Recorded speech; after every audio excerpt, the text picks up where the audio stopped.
My name is Daniel Carter, and I never imagined I'd be the type of man sharing the most painful chapter of his life with strangers online. Yet here I am. Not because I want pity, but because I hope my story might help someone else standing where I once stood, caught between trust and betrayal. I was 34 when it all unfolded. At that point, I'd been married to Emily for almost 8 years. We lived in Charlotte, North Carolina, in a quiet neighborhood we had picked with care. From the outside, our life looked ideal. Emily worked as a marketing coordinator, bright, energetic, and full of charm. I was a high school teacher, steady, patient, and completely devoted to my students and my family. From the start, Emily had always been more outgoing than I was. She thrived in groups, loved parties, and enjoyed being the center of attention. I was more introverted and reserved. I didn't resent her nature. In fact, it was part of what drew me to her. But at times, her social life clashed with my more cautious and protective instincts. The unraveling began with a single event, a party. It was late autumn when Emily came home, glowing with excitement. One of her colleagues was celebrating a birthday, and the gathering was going to be held at a rooftop bar in downtown Charlotte. She described it as a fun night out with her coworkers. Something inside me tightened. "Emily," I said carefully, "I don't feel comfortable with this. Late-night parties, alcohol. Those environments aren't always safe. I've seen how quickly things can go wrong." She frowned, brushing off my concern with a laugh. "Dan, it's just a party.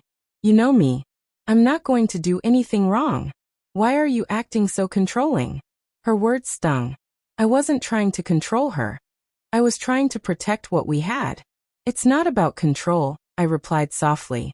"It's about respect. I'm asking you not to go because I don't feel right about it. Please trust me on this." She sighed, kissed my cheek, and promised to think about it. But deep down, I already knew what her choice would be. The night of the party arrived. Emily looked stunning in a shimmering silver dress. As she slipped on her coat, I tried one last time. "Please, Emily," I said, standing by the door. "I wish you wouldn't go." She gave me that look. The one that told me her mind was already made up. "I'll be fine, Dan. You just have to trust me." And with that, she walked out, leaving me with a knot in my stomach that refused to loosen. Hours crawled by. I couldn't sleep. I checked my phone again and again, waiting for a message, but none came. Midnight passed. Then 1. Finally, just before 3 in the morning, Emily stumbled through the door. "Emily," I whispered, rising from the couch. "Where have you been? Why didn't you answer my calls?" Her hair was messy, her makeup smudged, and she wouldn't meet my eyes. "It was just a party," she muttered before slipping into the bedroom. But my gut told me otherwise. Something in her had changed. Something between us had shifted. The days that followed confirmed my fears. Small things at first. Her phone always face down. Sudden laughter at texts she wouldn't explain. Nights at work that didn't make sense. I tried to brush it off, to trust her, but the unease only grew heavier. One evening, I finally confronted her. "Emily, are you hiding something from me?" That night something happened, didn't it? Her silence said everything. She didn't deny it. She didn't even try. Tears welled in her eyes, and that was all the answer I needed. Eventually she confessed. That night at the party, she had gotten too close to a coworker. What began as harmless fun spiraled into something she couldn't take back. I felt my chest collapse. "Emily," I said, voice breaking, "I begged you not to go. I asked you to trust me, and you threw everything away." She wept, pleaded for forgiveness, swore it was a mistake, that she still loved me. But trust, once broken, doesn't magically return with an apology. The weeks that followed were some of the coldest of my life. Nights were silent. Meals went untouched.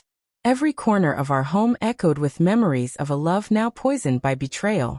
Friends urged me to leave her, insisting that once that line was crossed, there was no going back.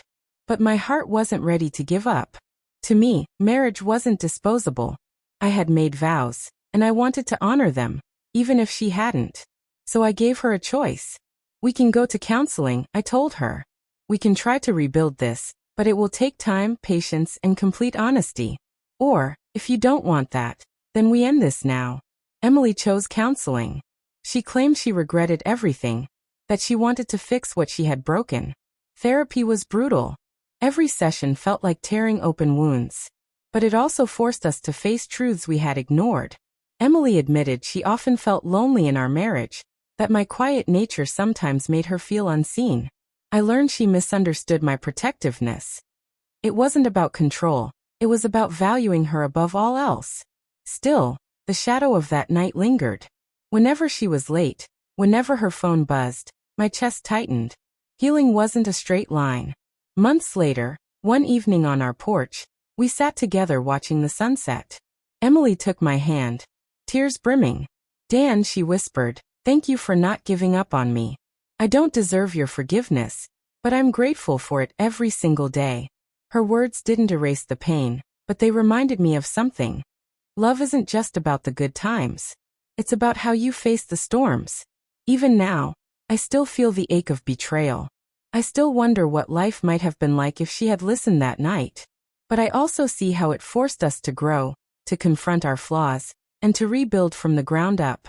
If I've learned anything, it's this: trust is fragile. Guard it carefully. Cherish it fiercely. And if someone gives it to you, never take it for granted, because once it's broken, everything you built can come crashing down.